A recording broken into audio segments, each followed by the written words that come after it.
tukaanza mambo ya reject the finance bill, kanyamaza tu, ukaona tunaenda maandamano. You never said a word until watu wakaanza kuuliwa. That's when you decided to reject the finance bill. Mr. President, surely mbona unanyamaza alafu unapenda uongo sana?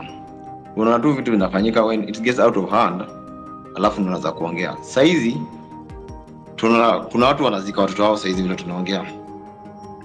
Saizi hata kuna rafiki yangu saizi anazikwa saizi. Ni matanga, hiyo wiki imekuwa ni matanga sababu ya maandamano. But you're here thinking about the economy. You're not even sympathetic to the families. Uja mention hata jina mtu mmoja. Kuna swali pia niliona umejibu, sema about Rongai. You asked us, kila mtu kwa hii space wanatoka from different regions in Nairobi in Kenya. Yeah. Rongai, people are killed. Githurai, people are killed. However, the information you receive, unadhani they tell you only one person was killed. Okay, that's a life too. They do not feed you. They do not feed you the actual information. So you are just weighing the deaths of people, the number of people. You just tonight, Kindiki was saying people are not killed, he was not aware, people are not abducted, you are just arrested. Some of us were arrested. And your excuse is that the police unit is an independent body. Surely, Mr. President, watu watakanauliwa alafu unasema police unit is independent. Alafu wakati wanauliwa, your excuse unasema the economy is growing. How can this? Right now the country is mourning. Properties worth of billions were banned. You have not addressed that. All you think about is the foreign policy and the economic status of the country, not about the livelihood of the common mananchi. Surely, Mr. President, we need you to be with you. Be empathetic. Your government should be empathetic. You should stop this issue of police brutality. That's what we want right now. Personally, the police came to my house at 3 a.m. They broke into my house. They refused to identify themselves, and that was it. We were abducted. It was like kidnapping. Hii mambo mimi sikumbuki, nilikuwa nadhani mambo ya movie. Mr. President, tulishikwa, tukapigwa. They even stole some stuff from our house. Imagine askari anakuja, akona bunduki anaingia kwa nyumba, akona mask, 12 of them with 12 cars arresting a single guy, an armed citizen. Alafu ukimwambia mbona anakuja kushika, anakupiga. In the meantime bado anachukua vitu kwa nyumba yako. Unapelekwa place fulani hata ujini, not even a police station. When my friends were reporting the issue to the police station, they were not even aware.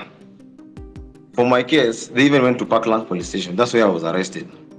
The OCPD told the guys, we know about this thing, but will not take any action. Meaning it was very criminal.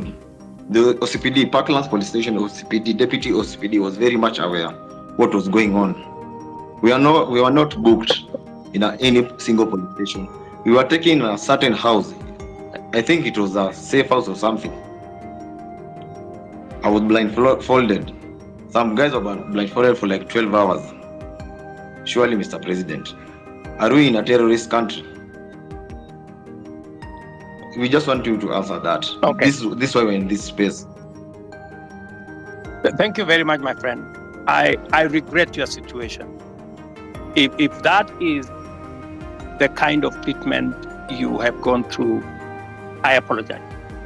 And I will take action in this manner. No Kenya. And I made a commitment to the people of Kenya that there will be no extrajudicial killing. There will be no River Yala.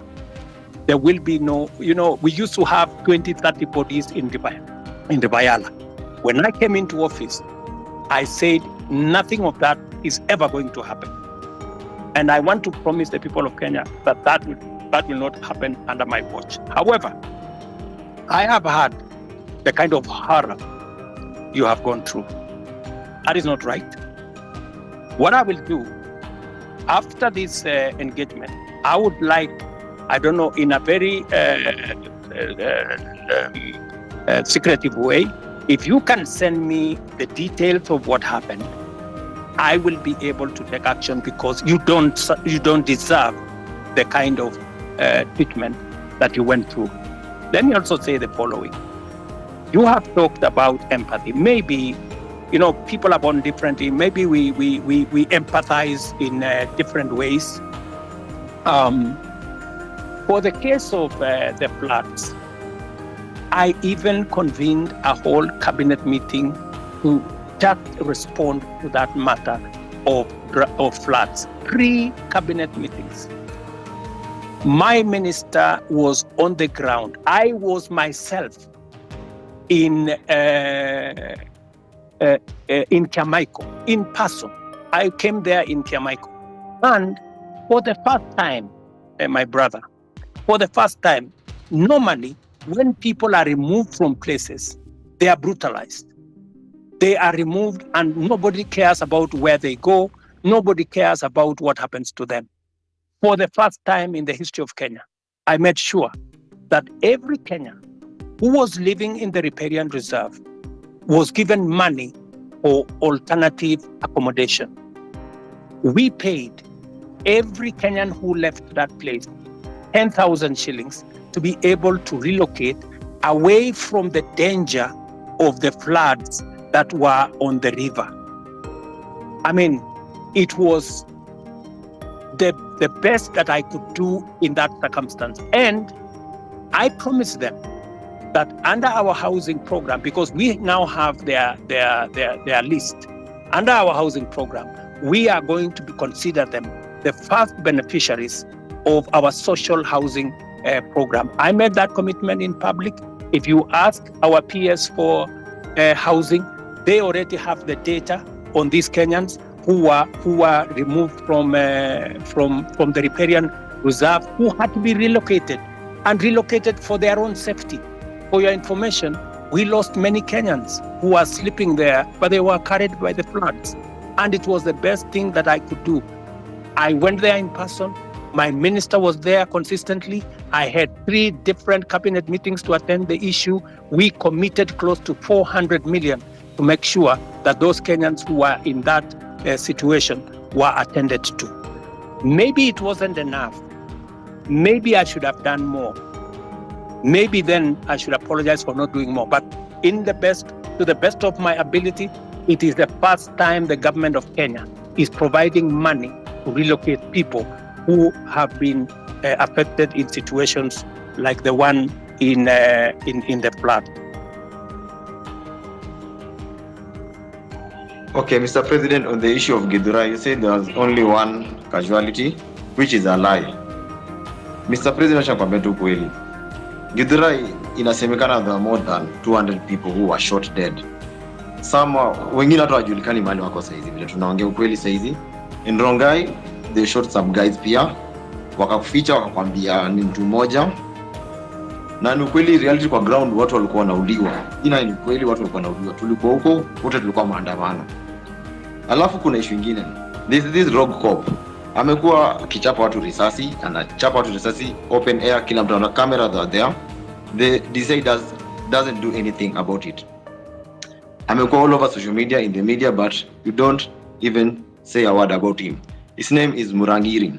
That killer cop ameua watu wanazikwa kila siku sababu yake. Juzi ilikuwa last week Wednesday, nilikuwa town. Nilimwona akitembea tu town vizuri along Moi Avenue, very happy, very healthy. He's a killer cop. Nothing has been done to him. Hivi vitu tumekuwa complain tangu kitambo. For how long should we be talking about this, about the killer cops?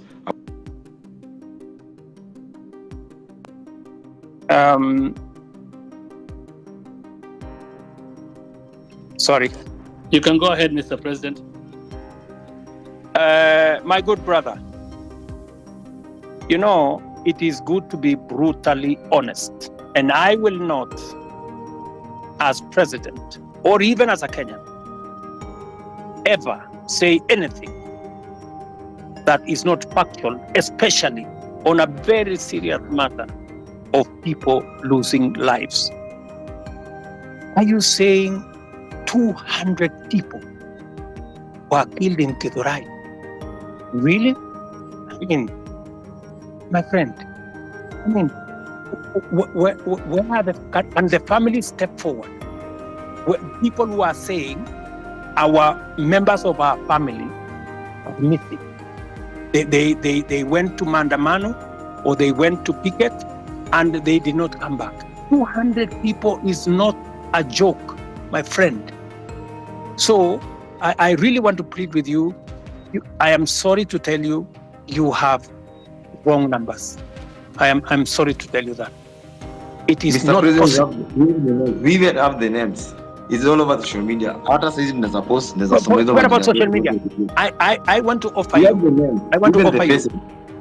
We have the Tomorrow, faces and the names. I want to offer you to bring the names and family members of the people who are saying their loved ones are not there. Don't even take them anywhere. Bring them to State House. The family members who are saying, I have lost so and so. My fellow, a member of my family was there on Monday last week. He went to Mandamano and he didn't come back. And where possibly are the bodies? You know?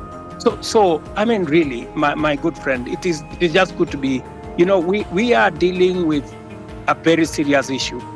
Please let us not use information that is not verified. It just helps to create a situation that is not correct. Mr. President, I have another question too. Kindiki yesterday. Otero, tupatie wengine nafasi at least your co-host. Ya mwisho alafu nimuulize alafu ni ad mwingine. Mr. President, jana Kindiki alisema guys were being arrested, not abducted. When a guy is arrested, it means the area police station or the area OCS or CPD is aware. When I was arrested, Parkland's deputy OCPD was not aware. Meaning these abductions are very illegal. Right? Let me say the following on matters of abduction. First, let us agree first that the era of extrajudicial killing is no longer with us. There is a new problem called abduction. And it is something that I am going to exercise my mind on because the police have clear rules of how to arrest citizens if they have to arrest citizens. There is a clearly stipulated procedure on how that is done. And if anything is done outside the procedure, then it is illegal and it is punishable. So when the police arrest somebody, they must declare to that person that they are policemen, they are arresting this person for this and that and that and that, and they take him to a place that is known. So that is a matter that I will take up and I will deal with it. Okay. Thank you, Mr. President. Otero, tuko na wewe bado unauliza maswali, naona umeanza wewe ni Otero, so unaamua vile utafanya, but patia watu wengine chance.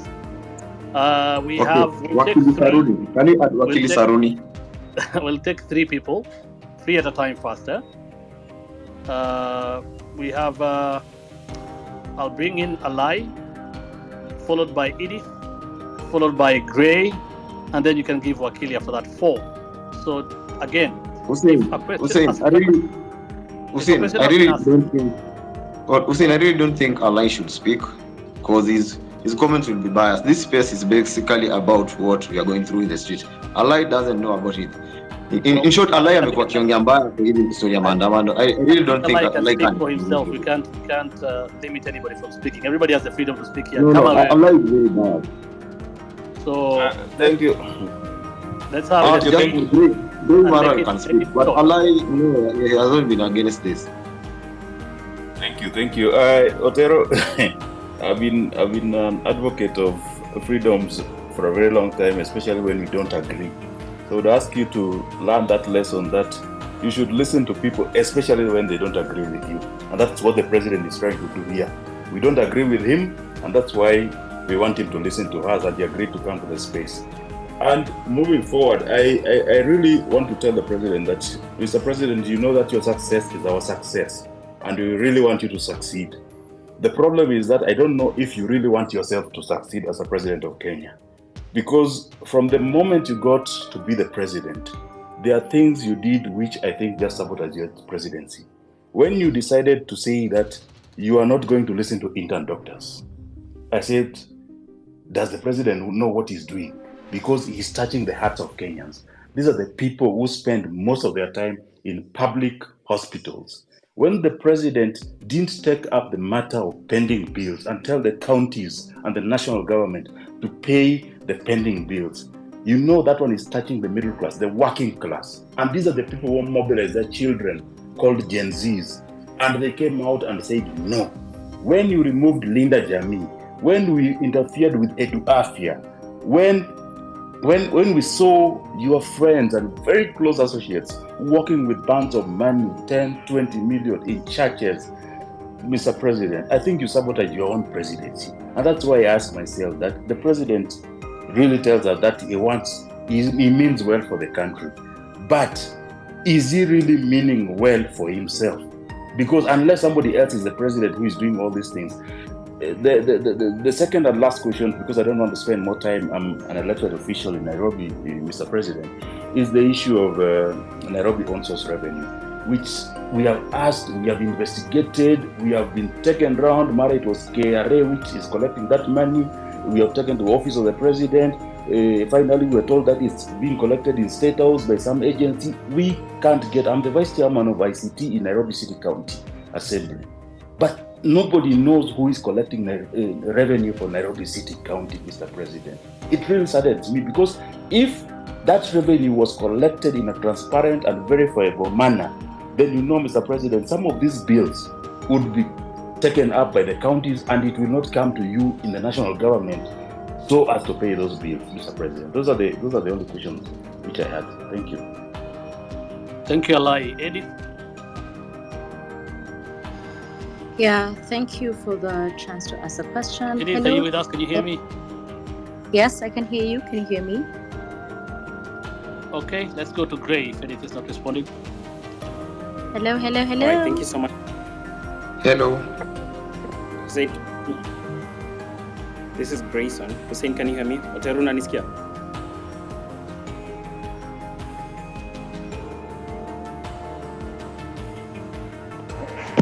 I can hear Eddie and I can hear the other gentleman.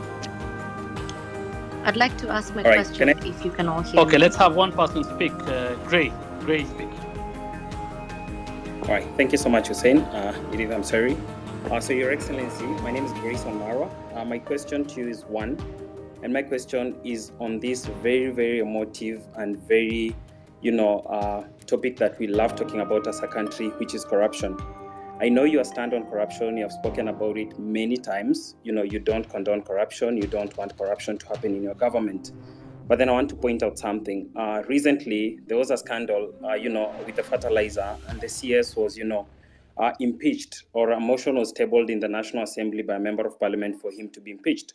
But what happened later is that, the same members of parliament from your political party, the UDO party, went ahead and saved this particular cabinet secretary. What does that speak, to your stand regarding corruption? Do you support corruption on one hand, but on the other hand, because he is your CS, these are your members of parliament, they go ahead and flop that motion that was supposed to impeach this particular cabinet secretary? My last question, as a young person, there is a challenge of jobs in this country. But a month ago or so, in the day list, there was a freeze that the public service is not hiring anymore. What are you trying to tell young people? Yet you say each and every day you want to ensure that we give jobs to these young people who go to school but don't have jobs out here. People are, forced to do things that they shouldn't be doing, and they went through the education system. If I can get a response to those two issues, I'd really appreciate it. Thank you.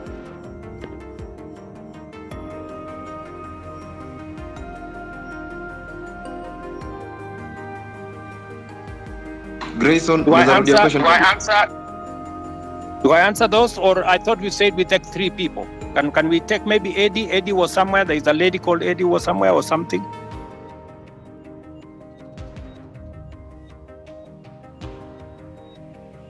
Edith Kimani.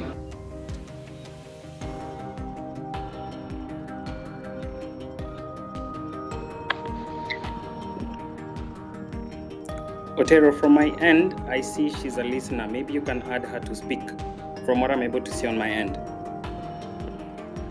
Okay.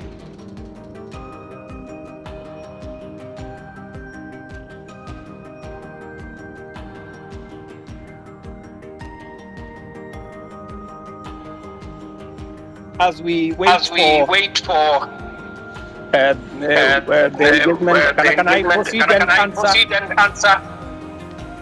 Yes, please. Thank you very much. Alai has mentioned three things. Mr. Alai, I want to tell you, Mheshimiwa, that I am acutely clear that even if I don't succeed, I want Kenya to succeed. The one thing that I am very clear about is what do we do to change the status of many Kenyans? Intern doctors. There was a long conversation with intern doctors. I made sure that they were attended to. I met the leadership of the intern doctors myself, finally, and we did make an agreement on how to sort out the intern doctor situation, including I have factored in this budget with their concurrence. When I agreed with them, that we were supposed to sort out their arrears in 3 years. I offered to sort them out in 1 year after I engaged with them, and the money is in the budget. As I talk to you, I have even today decided that even with a cut of the finance bill, I will still make sure that they are sorted out. The issue of pending bills.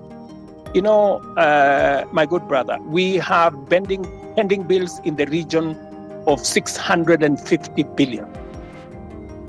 It is the reason why I appointed Mr. Ouko, our former Auditor General, to interrogate all the pending bills for purposes of making sure that we can pay them.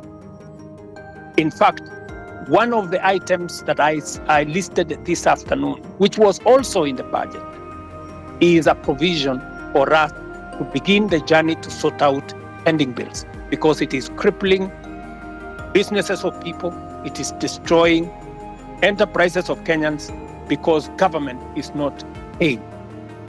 The third thing that you have said about Linda Mama or Linda Jamii and Eduafia, I have done three things. Maybe the explanation. Let me give you the explanation. On Linda Mama. Am I audible? Yes, you are, Mr. President. Sorry about that. What we are doing is, under our universal health coverage, I promise the people of Kenya that we need to ensure that we don't leave other Kenyans behind. Under our universal health coverage, in which this year we now have a budget for it, we are going to scale up the benefits of Linda Mama. That is why we have brought it, we have scaled it up into universal health coverage. We want it to reach more Kenyans. That's number one.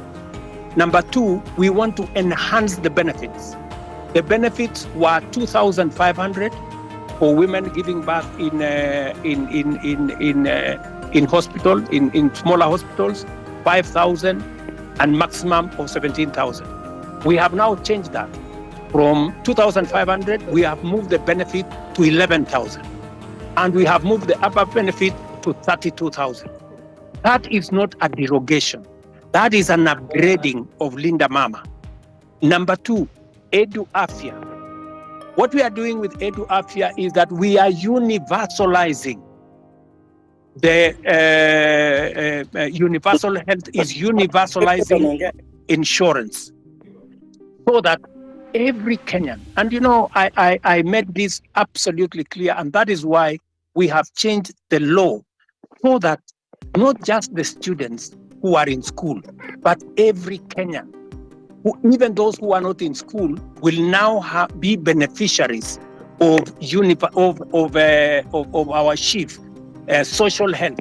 We, instead of having NHIF, we are now going to have social health insurance fund, which is going to cater for everybody, to universalize access. So on both cases, Mr. Alai, we are not derogating, we are upgrading and making sure that universal health is available to many Kenyans.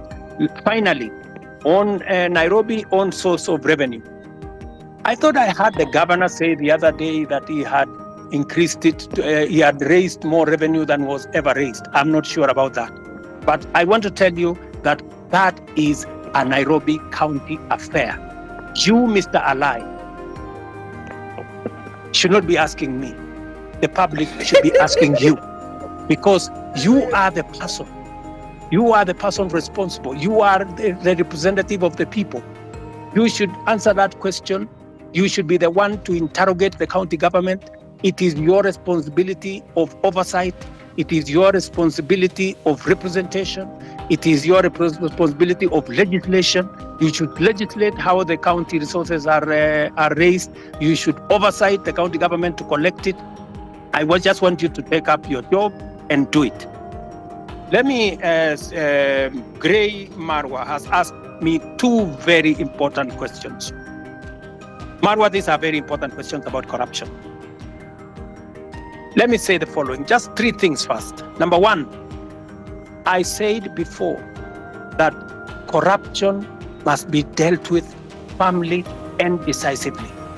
And that is why my act number one in office, the two acts that I did in office when I came into office was number one, to make sure that I give financial autonomy to the police so that they can pursue corruption to the extent possible, and that they don't have to come back to me, and nobody in my office will control the police in as to who they want to prosecute. That's number one. And I signed, and the budget of the police is run by the IG at the moment, and they are free to go after everybody. That's number one. Number two, I made sure that the judges that had been denied the opportunity to serve and to empower our judiciary, I signed them, and I made sure that they have been gazetted and they went to work.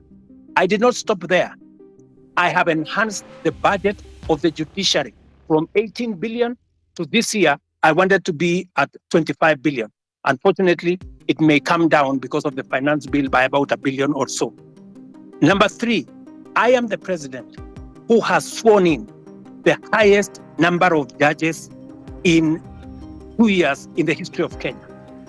I have sworn in maybe 46, almost 50 judges, because I have agreed with the judiciary that justice delayed is justice denied. And therefore, I want to make sure that becomes the case. Number four, on the specific incident of what happened with fertilizer, I want to tell you, as I tell the people of Kenya, those where evidence has been gathered, sufficient evidence has been gathered, they are in court. The CEO, the general manager, and 7 other staff of the National Cereals and Produce Board are already in court. The minister was taken to Parliament to answer for political responsibility, that to make sure that his oversight role was in question. I want to tell you this, Gray, that we are a country of the rule of law. When a person has been, when allegations are made against a person and they are not verified, there is no way that such person can be held to account. But when they are verified, like the case of the officers who worked under the minister that were verified, they are in court. I want to tell you, if a minister, if a principal secretary, if there are verified allegations of corruption against any cabinet minister or any principal secretary, the day they are taken to court, I will fire them. I will not wait for the court process, because there will be an element of confirmation that these are people who are corrupt. Let me talk about jobs.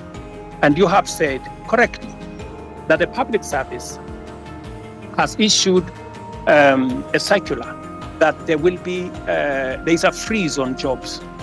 The public service has a freeze on jobs at different levels. People who are employed at entry level and the space around jobs is huge. Government can only hire a very small fraction. My intention, my plan is to make sure that government facilitates the economy, facilitates the private sector, facilitates the entire enterprise space to create more jobs. It is the reason why I made a deliberate commitment to the people of Kenya when I went for the elections, and I said I will focus on creating jobs. And if you want me to explain to you the areas where I am focused on creating jobs, I will. If you want me to tell you how many jobs I have created in the 2 years that I have been in office, I will tell you, from housing, from digital jobs, from going to manufacturing, all the way to export of labor. I will tell you how many jobs I have created, and I have every intention to make sure that as many Kenyans as possible have an opportunity to have an income so that they can contribute meaningfully to the development of our country. Thank you.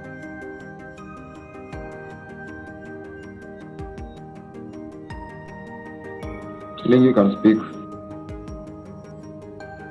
Thank you very much for this chance to maybe ask some few questions to the president. I'll be very brief. I only have 3 questions to make. One, Mr. President, is that like most of the people have said, is that your government is full of lies. Because of one, I want to put it clear that when Finance Bill 2023 was passed, we believe that the revenue that was going to be collected during that period were going to be used for development.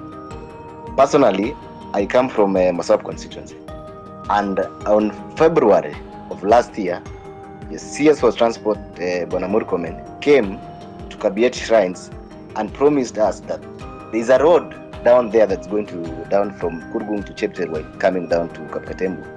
He said personally that since that this is a road that was left midway by the contractor, he was going to send the contractor in a record 3 months to be on site so that the road can continue, so the contractor can start the construction.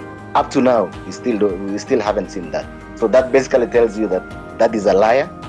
Number 2, I think the Gray has talked about the issue of fertilizer. You've said, Mr. President, that if you find that there is a case against the said minister, you're going to fire him. There is a case that has been filed by the Law Society of Kenya against the Minister of Agriculture. If kindly, we can tell the minister to step aside so that, trying to investigate someone who is in office becomes very hard. So let the minister step aside so that we can continue with the investigation. Number 3, I would want to talk about the arrogance. The arrogance that is in your government. I have heard Mr. President say that the issue of Finance Bill 2024 was, I think it was packaged in a way that maybe you should have done it better. Yes, you should have done it better. The reason being, the people you sent out there, since like the MP for Molo, on the issue of the motor vehicle levy, at some point in the TV, he told people that, if you cannot be able to pay that, just leave your vehicle at home. That is the arrogance that was being displayed. The leader of majority in parliament, Kimani Ichung'wah, even went out on a podium, said that, that these are the Gen Zs, they come with the phones, go to KFC, they go, and then they come with an Uber. That is the arrogance that fueled all this anger that you're seeing in people. And then lastly, on the issue of, I come from, this region of Uasin Gishu and maybe Nandi and Uasin Gishu. There was an issue of the Finland scam that happened. There's a case in court. Parents paid for the money. The case is dragging in court. So actually, what you saw in Elred, I think it's more of it wasn't even more finance bill. It's the anger that has been building up. It's been building up. So people were really angry because they've paid, people sold their land. The issues are still there. Nobody's talking about. We have a case that is in court. It can drag to 5 years. So what happens with the money that has been lost, that someone was going to go to school tomorrow, or by next year maybe they would have graduated? So I think those are the issues that I have. I want you to address in regards to the areas that I have mentioned. Thank you. Wakili Saruni can speak.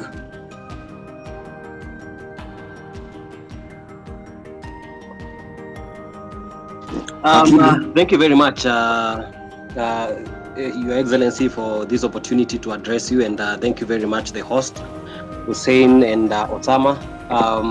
My name is Jesse Saruni, or rather Wakili Saruni. I am the president of University Students in Kenya, KUSO. And Your Excellency, I have a few concerns. But first, allow me to give you a background of why, in my opinion, I feel comrades were very disturbed about the finance bill. Your Excellency, if you look at the finance bill 2023-2024, it introduced housing levy at around 3%, which was to be redeemable. However, during public participation, the people, most of the people, including comrades, said that we can start at 1.5%. But without communication, the parliament went ahead and reviewed and made it to be 1.5%, but they removed the clause that allowed people to redeem the savings after they retire. Your Excellency, I would wish to hear from you whether it can be reverted so that this can be redeemable. But as I continue, Your Excellency, I was part of your team during the campaign, and one of the things that we were saying during the campaign, because I actively campaigned using the Kenya Kwanza manifesto, was the 30% of appointments of youth in different positions, and including a youth advisor to the cabinet.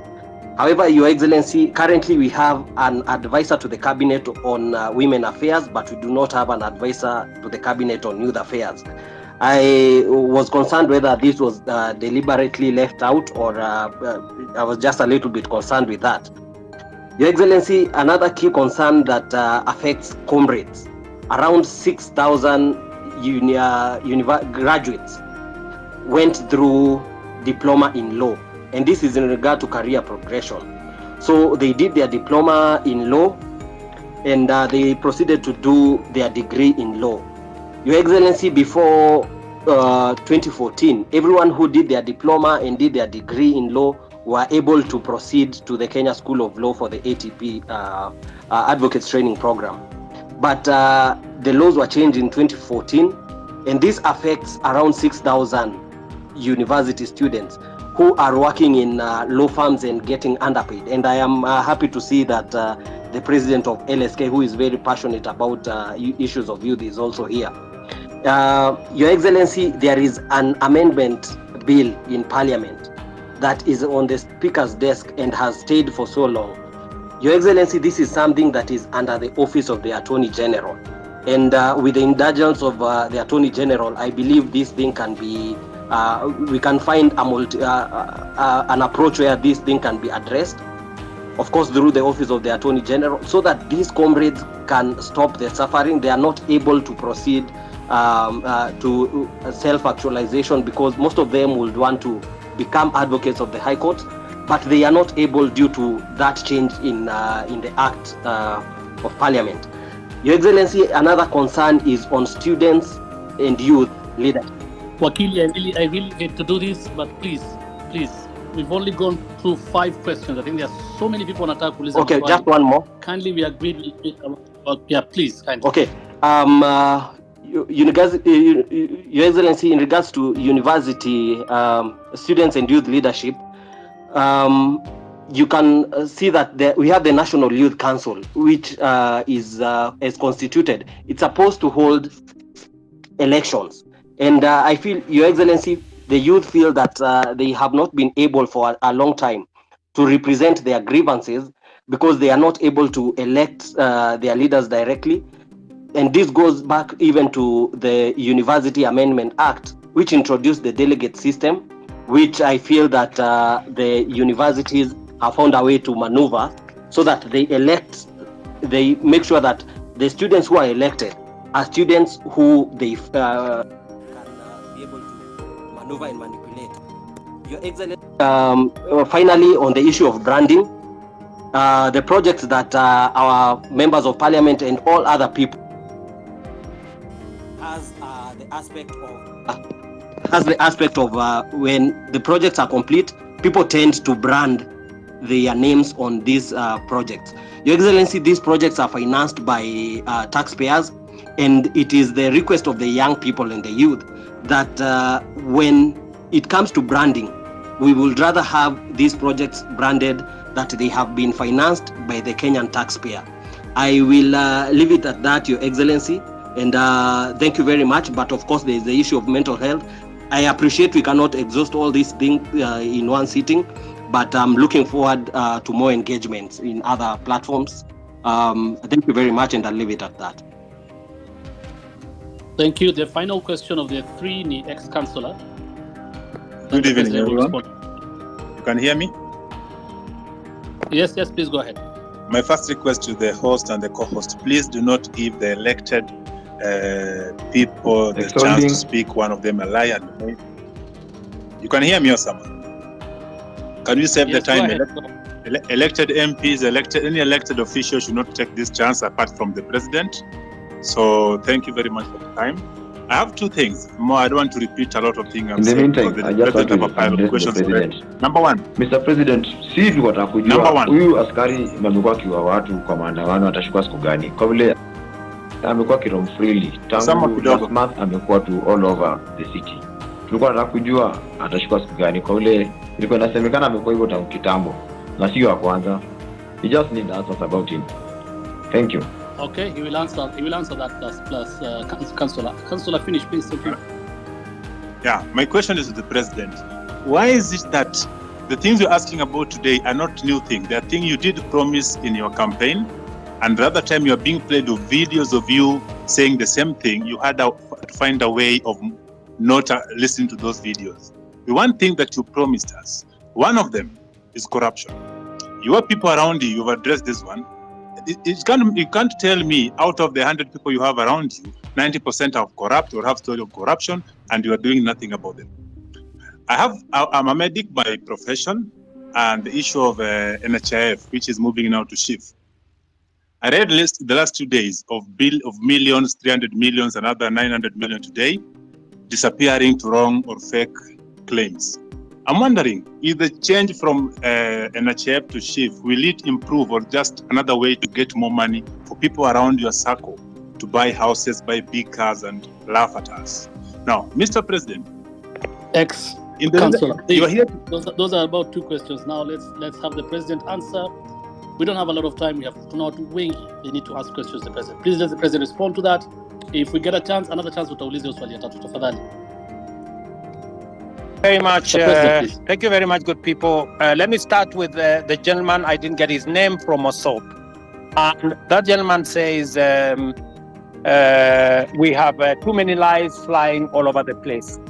Let me just state. Let me just put it clearly. So many people have spread this story about William Ruto not telling the truth or making fake promises. I made a commitment to the people of Kenya that there will be a hustler fund. Today, there is a hustler fund that takes care of 2 million Kenyans. I made a commitment to the people of Kenya that fertilizer is going to come down. It has come down from 7,000 to 2,500. I made a commitment to the people of Kenya that we will have a housing program. Today, 103,000 houses are being built with 160,000 young people, real people, engineers, architects, quantity surveyors, plumbers, technicians working. I made a commitment to the people of Kenya that we are going to sort out matters in the education sector. Today, we have hired the highest number of teachers in Kenyan history in one time, 56,000 teachers. I made a commitment that I am going to sort out the mess that was in our universities. Today, ask any vice chancellor. With our new funding model, we have sorted out the challenge that was there in our universities. Today, lecturers are being paid. No university today is about to close down. When I came into office, most universities were teetering on being closed because of debts.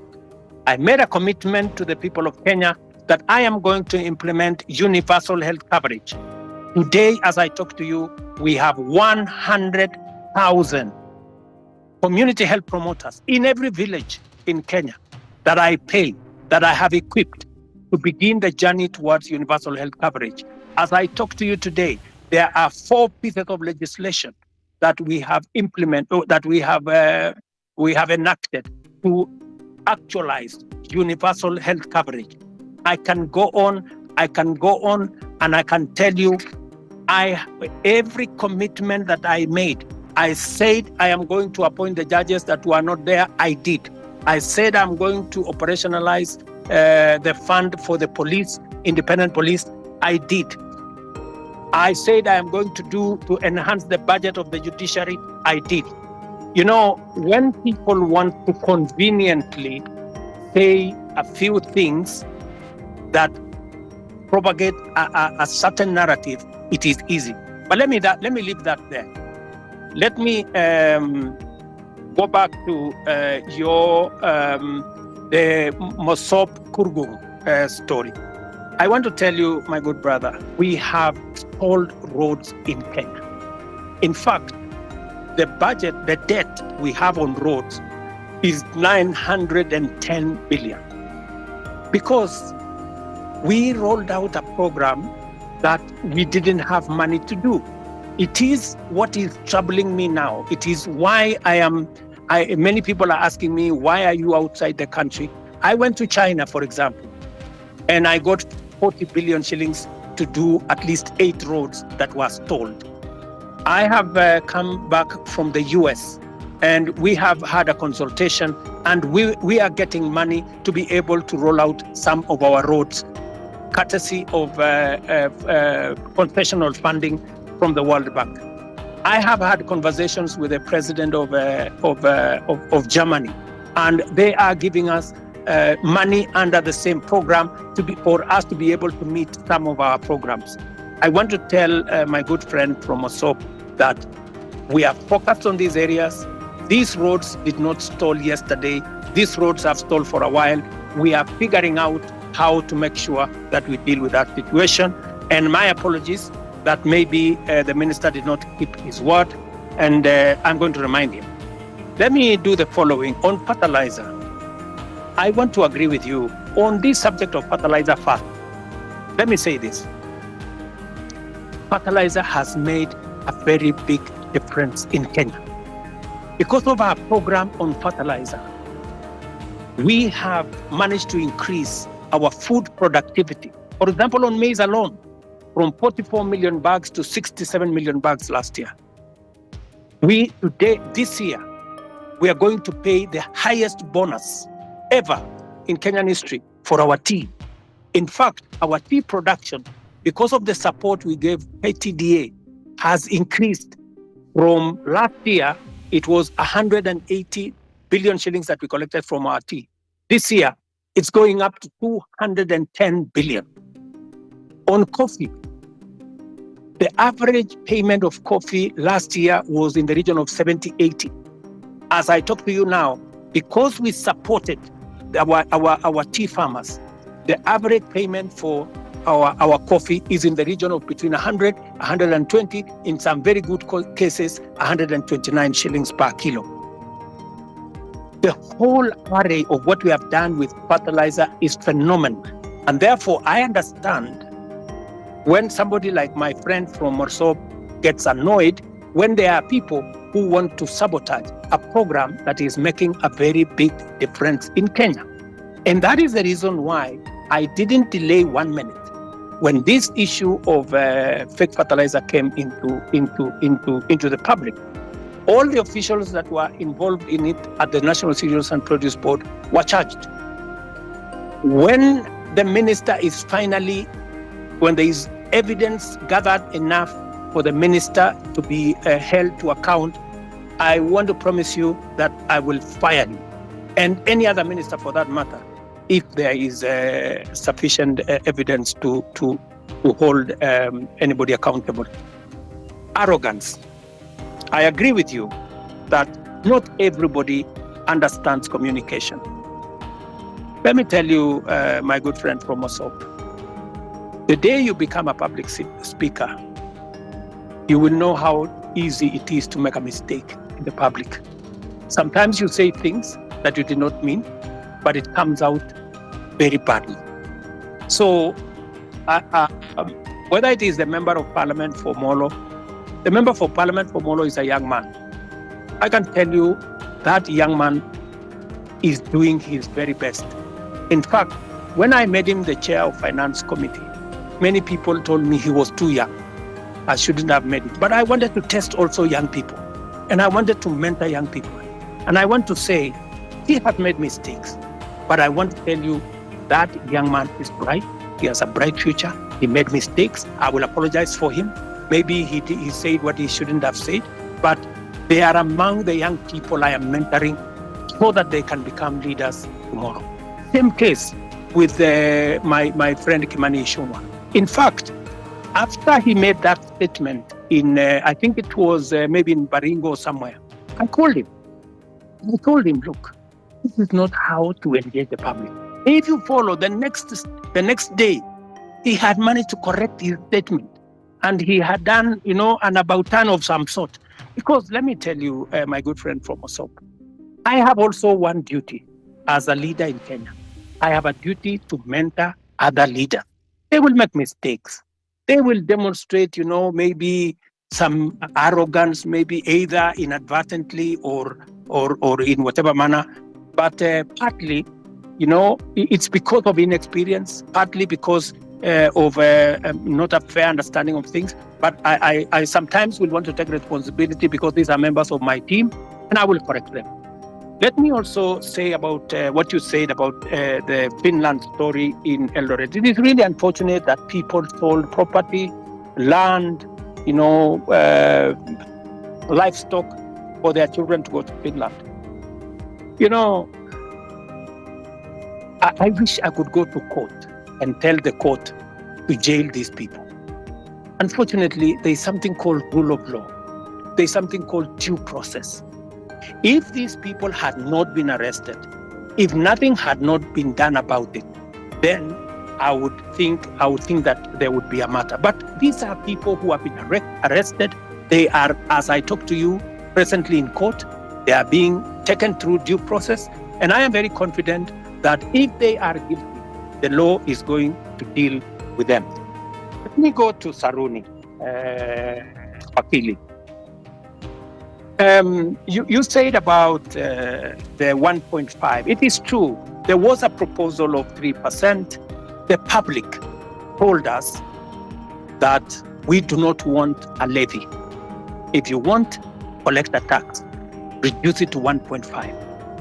So both reduction to 1.5 and changing to a tax was actually coming from public participation. This is what the public said.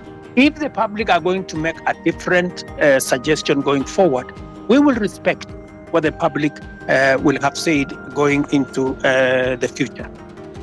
Am I still audible? Are you there? Yes. Yes, Okay. yes, you're Let me say this. I agree with you, my friend, that I said that I would have an advisor in my office for young people. But maybe I did something different. I gave many young people. If you go to parliament, if you look at the leader of Senate, if you look at the leader of many committees in parliament, I met young people. If you look at my deputy comptroller of State House, these are young people. I decided to have more more principal secretaries. If you look at the profile of my principal secretaries, you have people in their 30s, many of them serving in substantive positions. In fact, many people were asking me whether these girls, some of them look like they are, or these boys, whether they can be principal secretaries. And I am very proud of them. They are doing a wonderful job. But that is something I will consider, Saruni, that as a way of keeping a promise, I think that is something I need to consider. And thank you very much for your feedback. Let me also say on the matter of the law that is bringing problems to 6,000 diploma law students who, because of a law in 2014, I will take it up with the AG. Ordinarily, professional organizations like the legal fraternity are normally regulated by professional bodies like the LSK and all the others. If we get a recommendation from the LSK to the Attorney General, I will be able to facilitate and make sure that we don't enfranchise 6,000 people in Kenya who have undergone training and who need to practice law in the way they want to do. I agree with you that there has been a problem with the Kenya Youth Council. We need to deal with it. And I have told Ababu Namwamba, my Minister for Young People, to look at whether we have the right forum. The problem with the Youth Council, it has always looked like it is a government agency. We want to make sure that it doesn't look like a government corporation or a government agency. We want it to be a young people's organization in a way that government influence and government intervention is limited, so that the young people can speak for themselves. I would welcome ideas, Saruni, from university leadership on how we can make the Youth Council better, more democratic, and more representative of the young people. I couldn't agree with you more on this branding issue. I see faces of people all over the place on government projects that have been done. I think it is meant to look like they did it with their own money. I agree with you that this branding, if it costs public money, it should stop. And it is feedback that I am going to take in to see to it that no public money is used to paint people's photo on government projects. Let me answer ex-councillor. I'm told he's ex-councillor, but he's also a doctor. This is good. I didn't know that an ex-councillor, a doctor can be an ex-councillor, but that is good. He has asked me about the NHIF and the transition to shift. Let me tell my brother, I didn't get his name, that the reason why we are shifting from NHIF to shift is because NHIF is limited. NHIF only captures a small section of our society. It is my intention, as I made a commitment to the public, that every Kenyan must have two things: must have access to healthcare and must have access to health insurance. We must make sure that those people, even those who cannot afford NHIF, because there are many people who cannot afford the 500 we are paying at the moment. And that is why we have brought in a means testing system, so that the people who cannot afford the 500, we have now reduced it to 300 under the new program. And even those who cannot afford the 300, the government of Kenya is going to pay for them, so that no Kenyan will go to hospital, whether they are suffering from hypertension or cancer or diabetes or whatever. Either they get treatment because level 1, 2, and 3 are free, or they can go to a referral hospital and there is an insurance system through SHIFT, that's a social insurance that is going to make sure that their bills are paid. So, and let me tell you, one very important addition to this program is the digital health platform. The biggest problem we have had in NHIF is the digitization process. We lose a lot of money because of collusion between hospitals and staff at NHIF. In fact, you saw in the public media that there are hospitals that have more accountants than medical officers because they are gaming the system. We have now standardized all tariffs. There is no way you can be treated by malaria in one hospital and you pay 1,000, and treated for malaria in another hospital and pay 100. We have standardized, whether it is public, whether it is private hospital, we have now standardized treatment. That is what happens world over in countries that understand how to manage matters health. So this is a comprehensive program. It is one program that will change the face of Kenya. Kenyans will no longer have to sell their land, sell their property to go and pay for hospital bills. We will, all of us, stop these harambes and the public collections that we are collecting to go and deal with people. So, my good friend, this is the plan. We have gone through it with Parliament. We have enacted 4 pieces of legislation. It was my plan to launch it on the 1st of this month. Unfortunately, because of the challenges we've gone through with the finance bill, we have shifted it to begin 1st of October, but the process of registration has already started. I think we are on day 4, and already over 100,000 Kenyans have been registered. So, and I want to encourage all Kenyans to register so that we can be able to plan for our health together as the people of Kenya. And we can even plan for our health commodities, and we can be able to secure everybody from matters illness. Thank you very much. Not finish my questions. So as I continue, but my main point was corruption, whether it's an HIF or chief. I told you 300 million paid to fake claims, around 9 million today and in the morning. Will this stop in the new system? Is that since you came into power now 2 years ago, the only thing you keep mentioning is the price of Unga going down and the housing project, which we do know very well will not be occupied with the common Mwananchi like me. So do you have another project that you can always tell us? The things you promise, a lot of things, from police killings, that things are happening. Which one are you going to address other than the 2 of price of Unga and housing? Now, in the police thing, there's somebody, as Osama has told you have not addressed. Someone was asking, there's a police that killed somebody, is believed to have killed the first Rex, the first death of the protests. Still roaming. The other day was seen in a video shooting directly to a crowd. I didn't see the end of the bullets. I cannot tell the crowd to a wall. What is happening to this? When are these people getting arrested? What is the CI doing about them?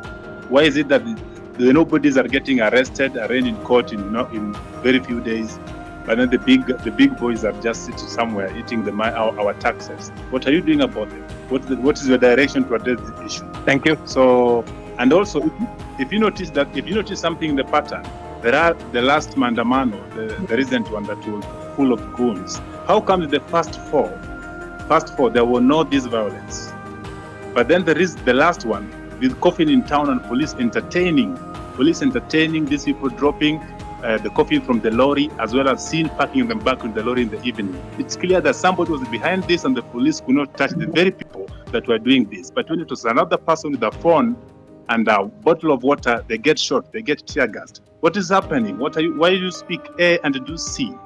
What instruction are you giving to the police? Yesterday I saw that you are praising the police for having done a good job professionally. Well, people died. What are we praising here? What Kenya are we looking at? So can we just match the word with the action? We've been talking too much. We see you on TV every day. We're on space. When are we getting to see action? Let me give space for other people. Thank you.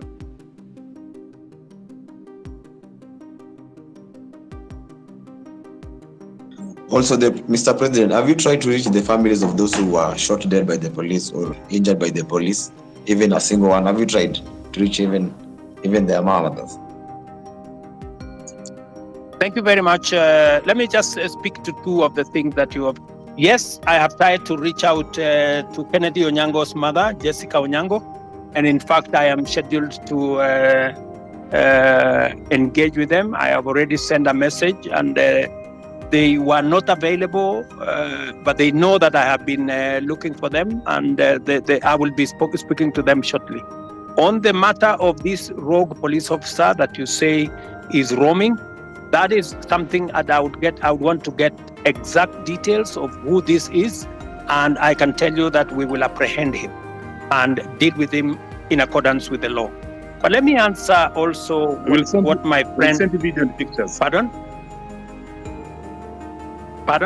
If you're having a difficult locating the police, we have videos and pictures of them. Okay. So that should be easy. Please forward the picture and photos to me, to Hussein, my spokesman here, and also I would appreciate if you can send it to also my inbox if you can, or if you can send it to the Independent Police Oversight Authority. We will deal with it. But let me also respond to you about matters corruption. I want to promise you that part of the pushback we had on implementing our universal health coverage is because of corruption. Very many corrupt people who are gaming NHIF were against what we were doing. That is why they went to every court available, trying to sabotage this program, because they know that they will be out of business once we roll out this program, because there will be no room for them to hide. It is also the reason why, my good friend, I am digitizing government services, because I want to reduce the interaction between Kenyans and officers who sometimes ask for bribes left, right, and center. I want Kenyans to access public service from the comfort of their offices or their phones or their homes. But let me speak to the subject of corruption in that matter. Number one, we will operate a digital system through and through, whether it is with KEMSA, we are digitizing KEMSA, we are digitizing commodity distribution, we are digitizing matters to do with all health hospitals. In fact, the program that is going on now, we have grouped hospitals into PCNs, where we are grouping a number of hospitals into one PCN in every sub-county, so that we can identify where these hospitals are, and we are working with the counties. I know you have said that the only thing I talk about is hunger and housing. Let me also tell you, the whole housing plan is not just about houses, my brother. It is about real people, real jobs. Jobs in our industries that manufacture cement, jobs in our industries that manufacture steel, jobs in our industries that manufacture clinker, jobs, engineers, architects, accountants, HR managers, and many people who are working in that ecosystem. And beyond that, let me also tell you, my manifesto is a 5-year manifesto. What what I am doing now is a cut. There will be an exam in 5 years, and I will tell you, when I do the exam in 5 years, you will see the results. Number two, beyond what I am doing on the space of jobs around housing, I am actively doing a big program on digital jobs. I was in Ruiru the other day, launching with CCI a digital hub that is hiring, as I talk to you today, 5,000 Kenyans in Ruiru. I challenge you, you can go to Ruiru tomorrow to CCI, you will find them working. And they are not the only ones. We have 140,000 Kenyans today who are working in different parts of Kenya, in TVETs, in ICT hubs, who were not working before I came to office. Today they are working because I have a very clear plan on digital jobs. When I talked in my manifesto about digital superhighway, it was not a write-up. It was not an essay. It was something that I intended to implement. As I talk to you, we are rolling out fiber optic using our power lines across Kenya.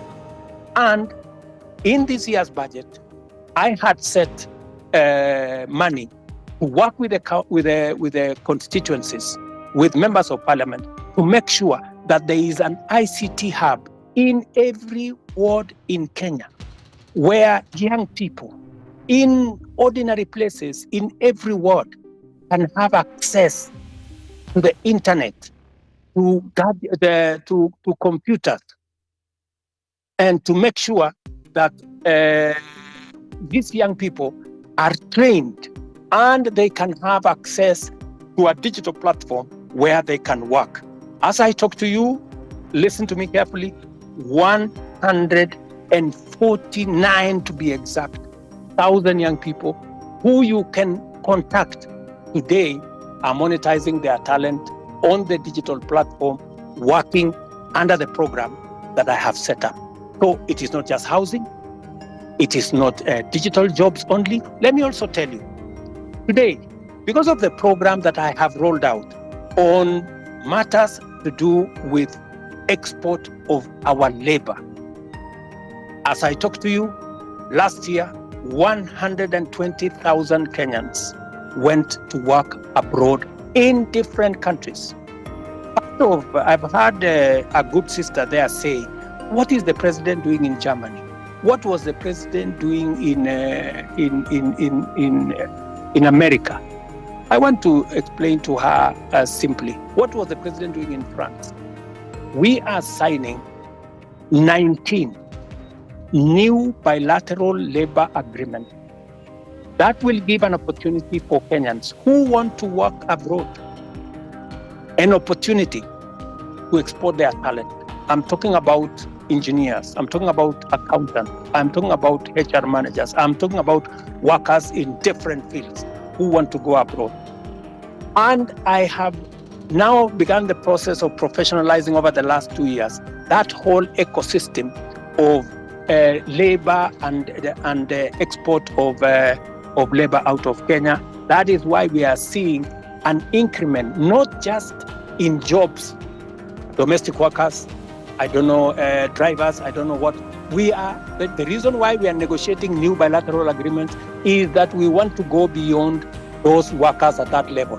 We want to export skilled labor, we want to export professionals, and we are creating the ecosystem for that to happen.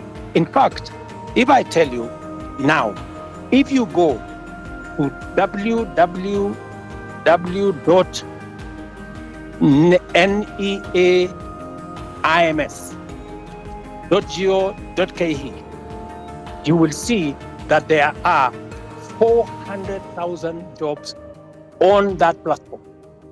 Different kind of jobs from different countries. We are now trying to make sure that those jobs will not be 400,000, they will be 1 million, and they will be largely, as we conclude these bilateral labor agreements, they will include many professional jobs, many skilled jobs. And I want to challenge the young people listening to me on this X forum, that is an opportunity. You can go to eCitizens today and check whether what I am telling you is true or not, whether those jobs exist or they don't. And I want to challenge everybody to go to that space, because that is one of our strategies. In fact, I saw on a Friday when there was a demonstration, one gentleman from my village was interviewed, and he said, the president has failed us because there are not many jobs in Kenya. The problem is that so many people are still going abroad to look for jobs. Little did that guy know from my village that I am the one who facilitated those who have gone abroad. It is part of my strategy to create opportunities. Let me finish by saying, in this year's budget, the whole trajectory was about manufacturing. You know, how do you create local jobs, my friend? The days when we just used to say, oh, we are going to grow the economy and the economy is going to create jobs, that is gone. We have to be deliberate. Housing, I know how many jobs I'm going to create in housing. Digital jobs, I know how many jobs I'm going to create. Export of labor, I know how many jobs I'm going to create. Now, what I had done in this year's budget is to put a mechanism where we promote our own manufacturing, local manufacturing, using local materials, hiring local labor and local professionals, and creating local wealth. There is absolutely absolutely no way we are going to grow jobs in Kenya by making Kenya a supermarket for other countries, by making Kenya an importer of everything.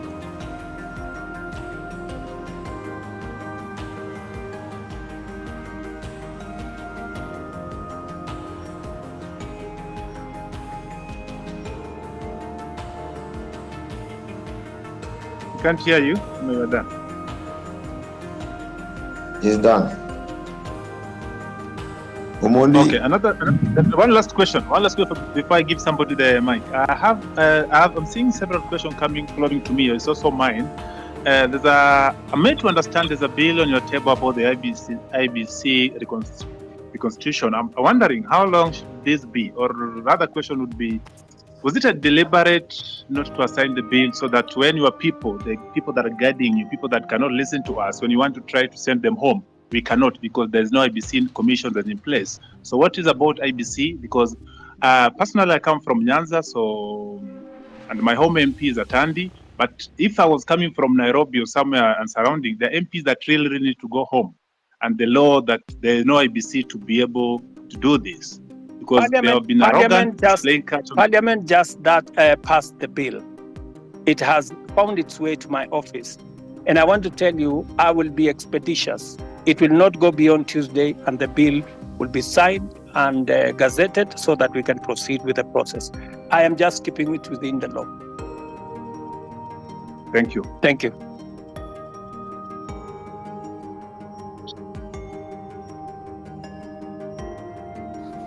Okay, thank you, Mr. President. I think we can get another. I'm having issues with my phone. I don't know why. So let's get. Hi guys. Can you hear me? Osama, can you hear me? Yes, we can hear you now. So mine is not, guys have said all the things that guys would have to say. Mine is Mr. President, probably I think I should address you as Baba Charlene. Probably you will get where I'm coming from. And can I have your name if you don't mind? Do you mind saying your name? But if you don't want, it's okay. My name is Mila. Mila. Okay, Mila. So on the eve of the guys who are protesting to the parliament, I'm a photographer and that's what I do. And the guy who was shot, he was shot right in front of me. And it's something that has been living with me in my head since that day. And it really pisses me off. Like, I'm really pissed off. Like, the day you addressed the nation on that Tuesday, no one was remorseful. Like there was no, like, it's like, I don't know. It's just like, life doesn't matter to you guys in the government. Okay, I'll give you that. Later you came and apologized, but still, people in your government work to TV stations. It's like life don't matter. And that thing, it has been disturbing me because I saw the boy being killed. Even if you go back, you can go check Larry Madowo videos. He traced how the boy was. He was carrying nothing. Like literally, he was carrying nothing. I know you've spoken about this over and over, but my question is, and it's not even a question, mine is probably just go back and reflect. You are a father, you are a granddad. How would someone feel when the child is dead? I bet from where I stand, none of your government officials have even visited the families or reached out to the families from where I stand. Probably you guys just go back and reflect. Do we really matter as people who elected you? Like, where do we stand? Where do we stand as young youths? Like the guy called Rex, he was a guy, basically, he was a guy who was born in 2002. Now he's dead. How does the mother feel? And some of your officials work in TV stations, go on social media, and they're like, wanajipiga kifua, mtu anajipiga, and that someone was fucking, someone died. It's painful, Mr. President. And I'm talking this because I saw the boy dead. I even have the videos when the boy was shot. All I'm asking is, let's have empathy. Someone just reaching out, huh? And to the families. That's all I'm saying. Guys, go back and reflect and just have empathy. And then this thing of guys kujipiga kifua, it doesn't make sense. Someone like Nyamu, like, why is she even there? That's all I have to say.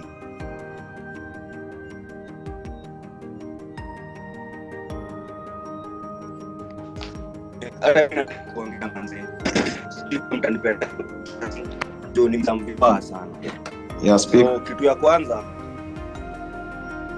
mi sijui kizungu stop.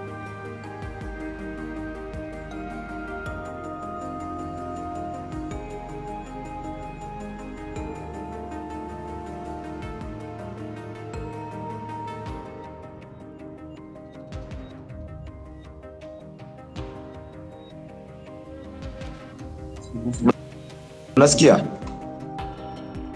Hello? Sorry we lost you, my friend. Tulikupoteza hapo kidogo, hatukusikia. Sorry. Can I speak?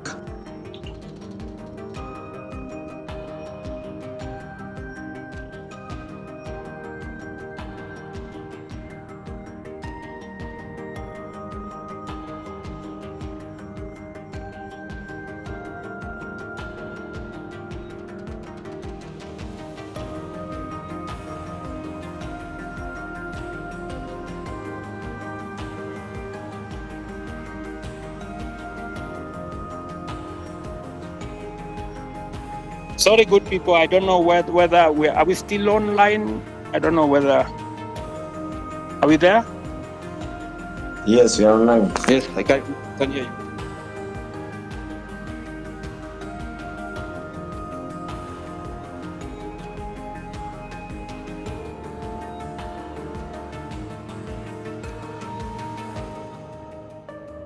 Can we go on?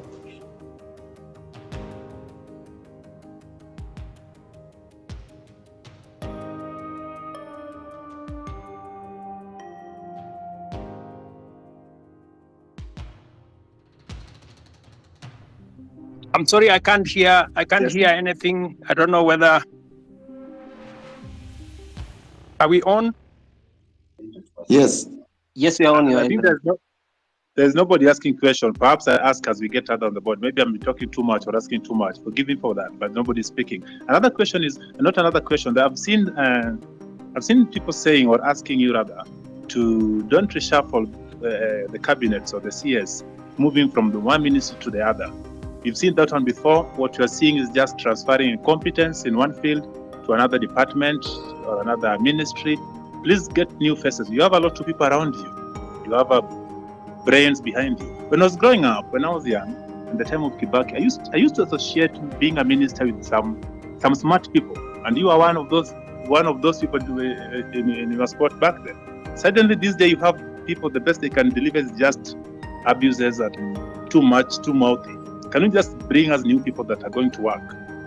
As recent as yesterday or 2 days ago, one of your team came out to tell us that the money we've been contributing for the injured and those we lost in this struggle was waived by Kenyatta National Hospital and other public hospitals. She came late. The person that was in charge has been doing an excellent job. Hanifa keeps everything better than the government. Every detail of spend, telling us ABC has done by her that give us transparency, not these other people that just keep saying it.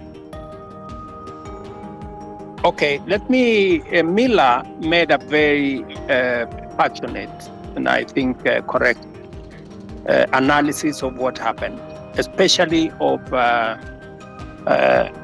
Kennedy, who died in Rongai.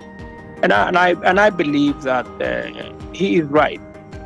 That's really a very regrettable situation. And I apologize on behalf of every official who should have done something about that situation.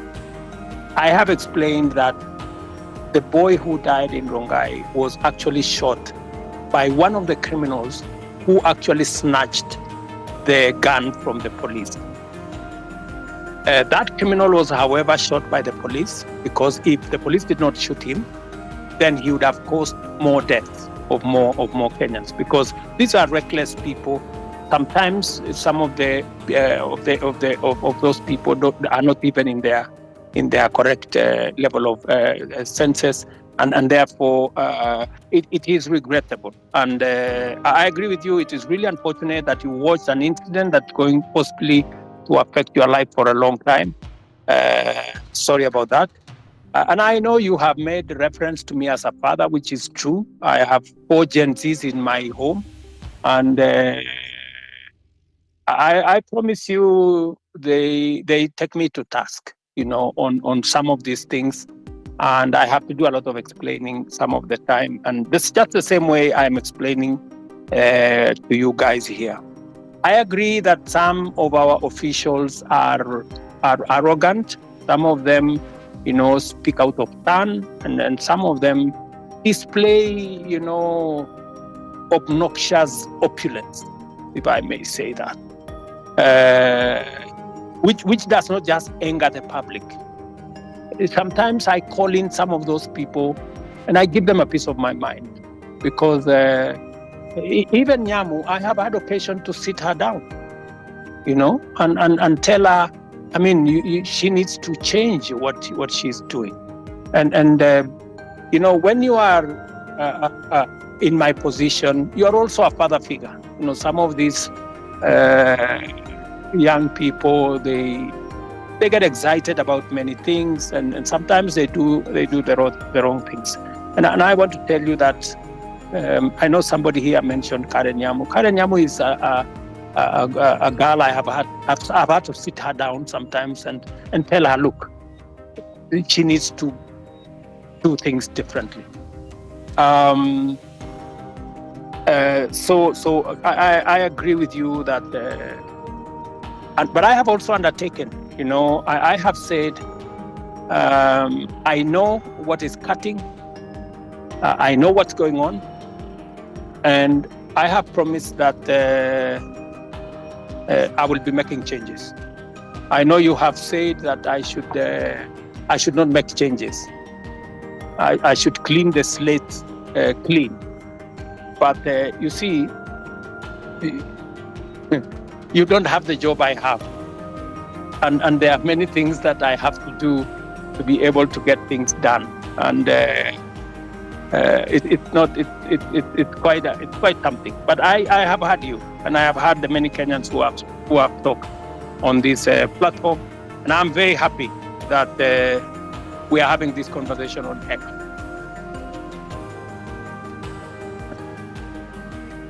So let me, I don't know, because I had promised that I'll be here up to 5. I think it is now 5:15. And I have another assignment with our Olympics team that are coming to you. I have a bunch of wonderful Kenyans who are going to represent us in Paris. They are sitting somewhere outside my office.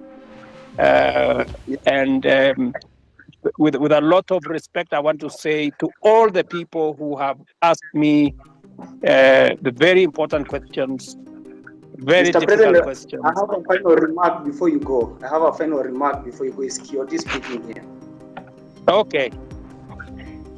Okay, Mr. President, before you continue, I'm Marvin Mabonga. I come from Kimilili constituency in Bungoma County. So, Mr. President, before you go, I want to let you know that in your cabinet, currently we are having so many incompetent cabinet secretaries. For instance, let me give you an example of your friend, Kipchumba Murkomen. Kipchumba Murkomen did law. He has never been in any law firm in this country. He has never won any case. But currently, he's heading the Ministry for Road and Transport. My question is, between where is the conjunction between the Ministry of Transport and a lawyer? In that department, you will be putting there a person who has done even civil engineering, who knows so much about construction. Lastly, the Minister for Agriculture, that person, he even doesn't have a bachelor's. We all know this information. We have the government's website and we Google, we see this information. So, Mr. President, if you are going to give us those people who are incompetent, then we are totally doomed. You know, when we elected you as the president, normally they say, you set a thief to catch a thief. But this time round, when we elected you, Mr. President, that you can help us now catch those people who are corrupt in this nation, you're just there laughing with them. Look at Oscar Sudi. He's flaunting with 20 million in a bag in a public forum. I'm even told that there is one of the cabinet minister who was caught in Dubai with 20 million cash, and you actually came through him, so he wasn't taken to a court somewhere or arrested. You know that, Mr. President. Personally, where I sit, I want to pay my rent by 10th. But because I finished campus, I don't have any job anywhere. I'm just here in the city seated. I will not be able to pay that rent because you promised to give us the jobs. But when we elected you, you are now telling us that in the next 1 year, we are not going to employ the youth. Mr. President, do you think that one is not a lie? Lastly, the other day you said, when you were questioned about the boy who was shot, you didn't know whether he was alive or dead. But now you know that the person who shot that boy is not the police officer. Mr. President, do you think that is a reality? That one is not a reality. I'm very angered person because every time we get to those public offices, we are treated like trash. And that's why the other day I was even on the forefront. You can watch the videos. I was on the forefront in those protests to demand for my right. And now here, Mr. President, you are just taking us through the corners. You are not even going straight to the point. Kindly go straight to the point. When you are asked about the person who is corrupt, you say, this person is corrupt. He has been working with millions of money. Tell us, Omanga bought 60 with 50 million a vehicle which he is flaunting now on social media. Apart from that, tell us that this fertilizer was fake. Even as much as it was dropped from 7,000 to 2,000, it is full of soil. So why are we playing games with the public money, with the money that our mothers and fathers are going through sweat to get it, Mr. President? Wherever we are not happy. And of course, if these things are going to happen this way, then come 2027, we are going to come out in large numbers, Mr. President. We'll take votes and we'll take those people home, including you. If at all you are not going to fight for our own rights as your people in this nation. Thank you so much. I'm very angered, Mr. President. Thank you. Thank you, my friend Martin. I understand your anger, and you are perfectly in order to be angry because the situation where you are in, out of university, without a job, is something that I have lived through myself. In fact, when I finished university, I did not get a job until I was elected as a member of parliament. But that's not for another day. But let me tell Martin that next week, for example, as part of our housing program, just hold on. As part of our housing program, we will be hiring 3,600 professionals like yourself. I want to challenge you, Martin. There will be an advertisement next week for engineers, architects, quantity surveyors, and many in the construction field, because we are looking for people who are going to work with our professional firms in our housing program. Let me also tell you, Martin, that we need to separate the issues that are correct and the issues that are fake news. The issue of some minister being found in Dubai, I don't know, last week, with $200 million or something, is fake news. That is not true. On matters to do with people you have mentioned were in different areas, today, I am here as a scientist, right? And many other people are doing many things from fields they did not necessarily train in. Because at a certain level, it is a management issue. It is a leadership issue. It is an issue about leading an organization. So I have heard you on some of the incompetent people you have said, some of the corrupt people you have said. I have listened to you. But let me say this to the public. Of the fertilizer that we supply to the Kenyan public, almost 6 million bags, 20,000 bags were the ones with a challenge. We isolated the 20,000 bags. It is not even 1% of the fertilizer that we supplied to the Kenyan public. I do not want an impression to be created as though the fertilizer we supply to the people of Kenya in millions had any challenge. And when we detected a problem with the 20,000, we not only recalled the ones that are not being sold, but we made sure that our Nini is on Google Map.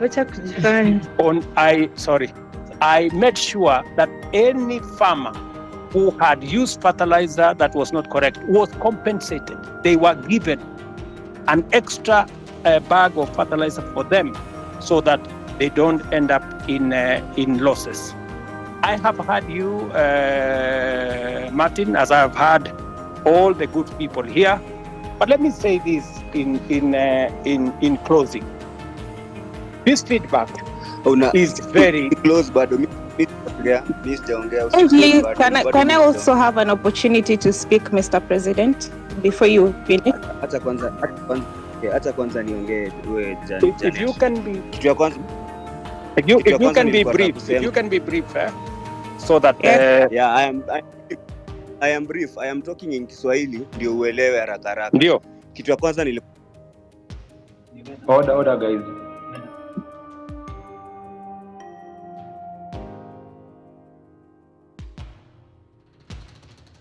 Is anyone speaking, or can I speak? Osama? You can speak. Okay. First of all, good evening, Mr. President and everyone here. Good evening, my dear. Okay. So my name is Jeanette Brenda, and I don't have any questions because I feel like the people have asked questions before, umewapeleka around and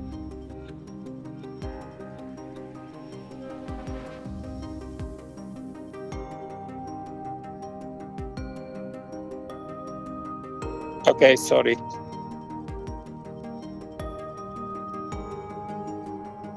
Sorry, Jeanette, I can't hear you. I'm sorry.